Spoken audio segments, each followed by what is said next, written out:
Question says the initial potential value of the element are in the following order. I1 सबसे कम है, I2 ज़्यादा है, I2 और I3 के बीच में बहुत ही बड़ा गैप है, मतलब वहाँ पे नोबेल गैस आया हुआ है। I3 है, I4 है और I5 है। ठीक है, चलो ऑप्शन में क्या दिया है? सबसे पहले अल्कली मेटल। तो जब मैं अल्कली मेटल का इलेक्ट्रॉनिक जनरल इलेक्ट्रॉनिक कॉन्फ़िगरेशन लिखता हूँ तो क्या आता है? ये NS1 आ जाता है। चाल्कोजन का अगर मैं निकालता हूँ, चाल्कोजन मतलब क्या? Oxygen family, that is NS2 NP4। उसके बाद हाइड्रोजन का लिखते हैं तो क्या बनेगा? NS2 NP5। और अल्कली अर्थ मेटल का लिखूंगा तो क्या होगा? NS2। ठीक है, अब मैं क्या नोटिस कर रहा हूँ कि 2 और 3 के बीच में बहुत ही बड़ा गैप है। तो 2 और 3 के बीच में मतलब 2 इलेक्ट्रॉन निकलने के बाद तो गैप ज़्यादा आ रहा है। तो इसमें से अगर मैं 2 इलेक्ट्रॉन निकालता हूँ तो क्या बन जाता है मेरा? NS2 NP3। देखो फर्स्ट ऑप्शन तो रूल आउट हो गया क्योंकि उसमें सेकंड पे ही जंप आना चाहिए। सेकंड पे ही वो क्या आ जाता है? एक इलेक्ट्रॉन निकलने के बाद जब सेकंड इलेक्ट्रॉन निकालूंगा मैं तो वो नोबेल गैस की कॉन्फ़िगरेशन से निकालना पड़ेगा।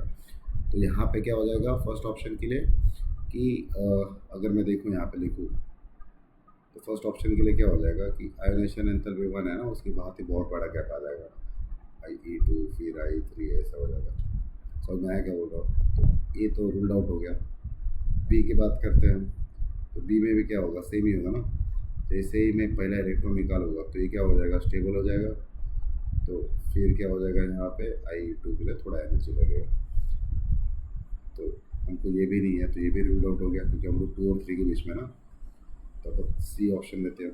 सी ऑप्शन में क्या दिख रहा है कि जैसे मैं 2 इलेक्ट्रॉन निकालूंगा, ठीक है, तो I1 के बाद I2 के लिए एनर्जी लगेगी।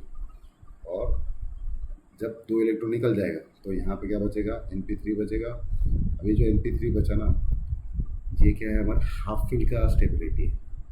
ठीक है, तो हम एज्यूम करते हैं कि भाई चलो ठीक है, थोड़ा एनर्जी ज़्यादा लगा तो हमने क्या किया? 2 बार एरो कर दिया, I3 आया। अब मैं ना आगे बढ़ता हूँ, डी ऑप्शन देखता हूँ। डी ऑप्शन में क्या है? NS2। जैसे ही इसमें से मैं 2 इलेक्ट्रॉन रिलीज कर दूंगा तो मेरा कॉन्फ़िगरेशन क्या हो जाएगा? नोबेल गैस का कॉन्फ़िगरेशन हो जाएगा। 2 इलेक्ट्रॉन निकलने के बाद एक इस पे आ जाएगा नोबेल गैस कॉन्फ़िगरेशन पे।